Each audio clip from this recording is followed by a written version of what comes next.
Olá, meus amigos, como vocês estão? Como tem passado?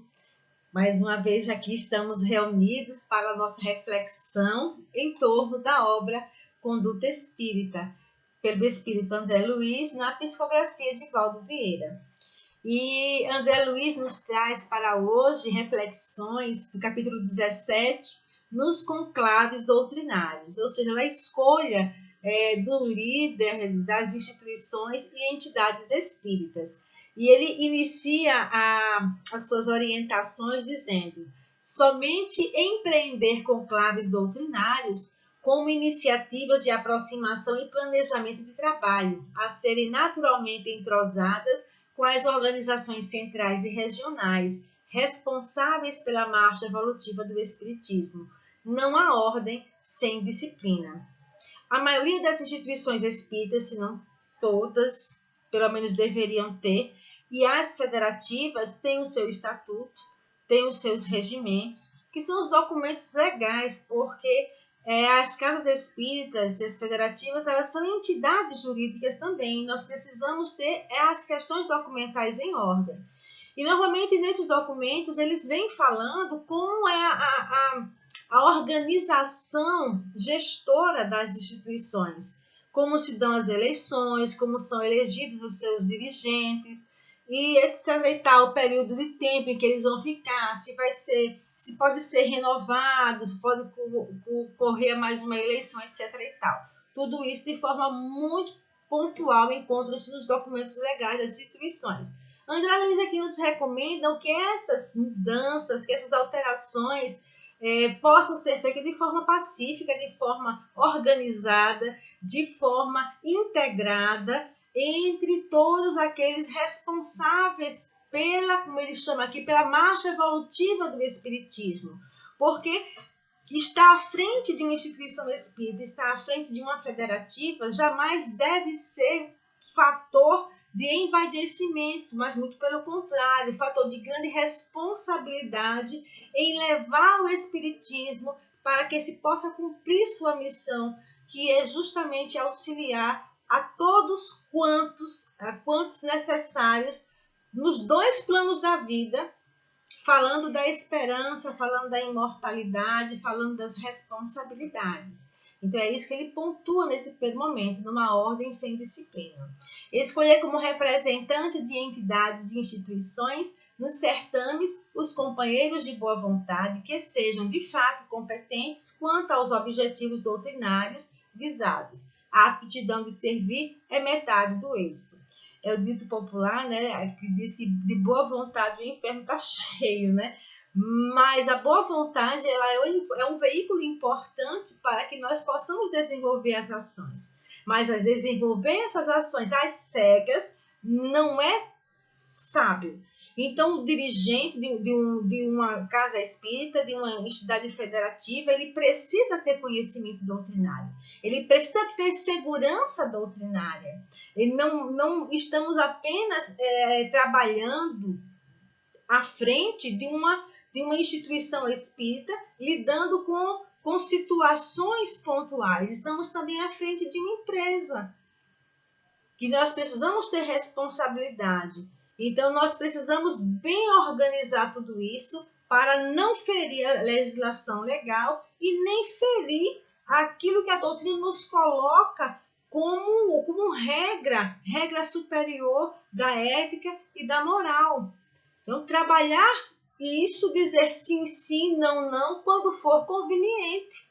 Quando for conveniente, não. Quando for certo, sim. Quando for certo, não. Quando for certo, mesmo que as pessoas possam ficar, mas não, porque doutrinariamente não é legal, não é positivo isso. E o dirigente da instituição da federativa, ele precisa ter essa coerência doutrinária, essa força doutrinária que só vai lhe dar o conhecimento. O conhecimento que sabe realmente de estar bem alicerçado e a força de seguir adiante, de viver realmente aquilo que a doutrina espírita nos convida a viver. Participar com seriedade dos conclaves espíritas, sem procurar diletantismo ou passatempo, sentindo-se como deveres, em vez de tê-los simplesmente à conta de divertimento e excursão turística. O tempo não volta. Ai daquele que imaginar que assumir uma instituição espírita, que assumir uma federativa, é apenas uma conveniência para a elevação do ego, é apenas para se colocar num determinado papel, porque estar responsável por essas duas situações, instituição e entidade federativa, é de alta responsabilidade. André Luiz ele já apontou logo no começo, quando coloca que as pessoas que assim são estão responsáveis pela marcha evolutiva do espiritismo. Então, nunca deve ser visto como passatempo. Nunca vai descer aquele que ali encontra-se. Muito pelo contrário. Ele está sendo convidado a ter muita responsabilidade, a pensar muito mais do que a agir e pensar nos outros antes de pensar em si mesmo. Porque aquela oportunidade não vai voltar. E não podemos perder tempo.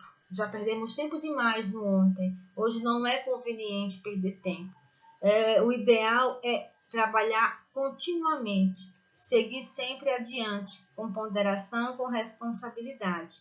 Dignificar a hospitalidade de companheiros que oferecem ao conclavista a intimidade do próprio lar, mantendo-se com firmeza no trabalho a que foi chamado. Aonde nós estivermos, aonde ali nos colocarmos, na casa de amigos, no acolhimento irmão, que possamos ser sempre aquela presença respeitável, amorosa, verdadeiramente fazendo esforço para vencer as próprias más inclinações e sermos muito sinceros, respeitando o ambiente onde nos encontrarmos, sem esperarmos nenhum tipo de tratamento especial, porque o único que tem que ter tratamento especial é Jesus nos nossos corações, que precisa ser tratado cada vez de forma mais digna por nós mesmos no nosso sentimento. Abster-se de subvenções governamentais de qualquer procedência para serem aplicadas em movimentos exclusivamente doutrinários, que não apresentem característica de assistência social. Pois é, né? Dai a César o que é de César, dai a Deus o que é de Deus. Saber muito bem definir essas duas situações. Essas duas coisas não se misturam, são água e óleo.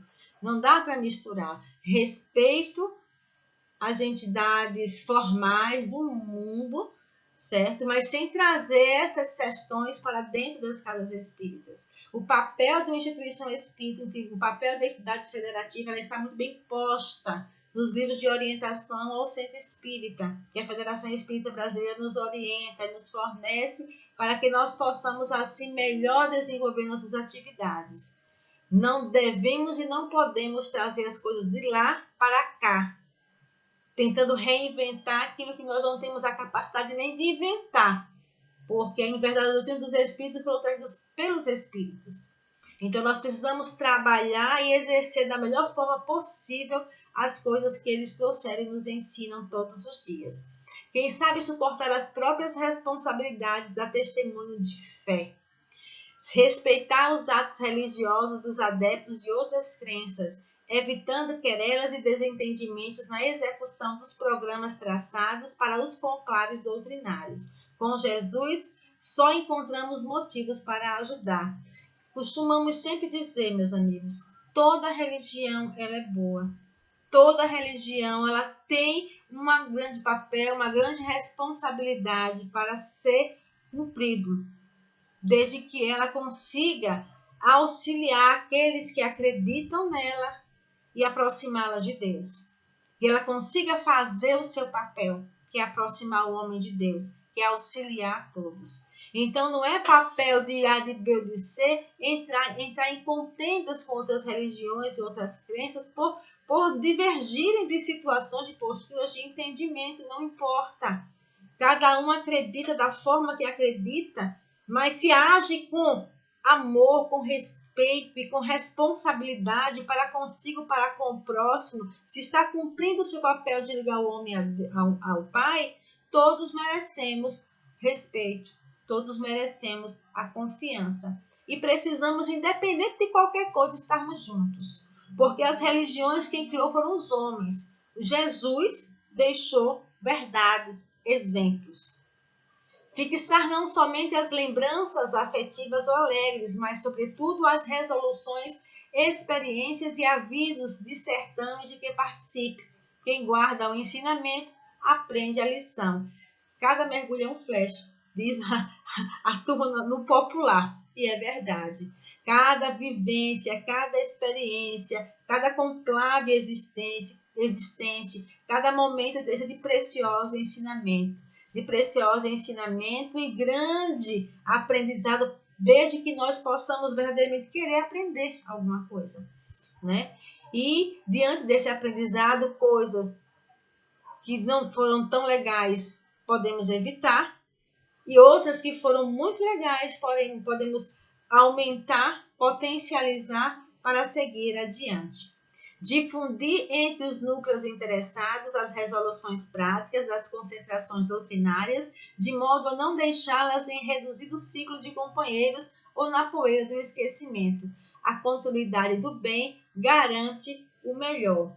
Da publicidade é uma regra a ser bem orientada, né? Das nossas resoluções, das atitudes que foram tomadas, dos resultados que foram conquistados, daquilo que nós estamos fazendo em prol de levar a nossa doutrina para tudo e para todos. Precisamos estar investidos nos mais nobres sentimentos e precisamos todos os dias lutar para vencer a nós mesmos, para servir na seara do Cristo com desenvoltura, com serenidade, com coragem, com responsabilidade. Fazei todas as coisas sem murmurações nem contendas. Tenhamos a certeza que nós não estamos em determinados cargos e encargos na doutrina dos Espíritos por mero acaso. Fomos preparados para ali nos encontrarmos. Que não deixemos que as nossas imperfeições se sobreponham aos objetivos superiores e que nós possamos ser fiéis a Jesus, ser fiéis a Kardec, ser fiéis às nossas consciências, que é Deus em nós. Muita paz para todos e até a próxima, sob as bênçãos daquele que é o caminho, a verdade e a vida. Até mais.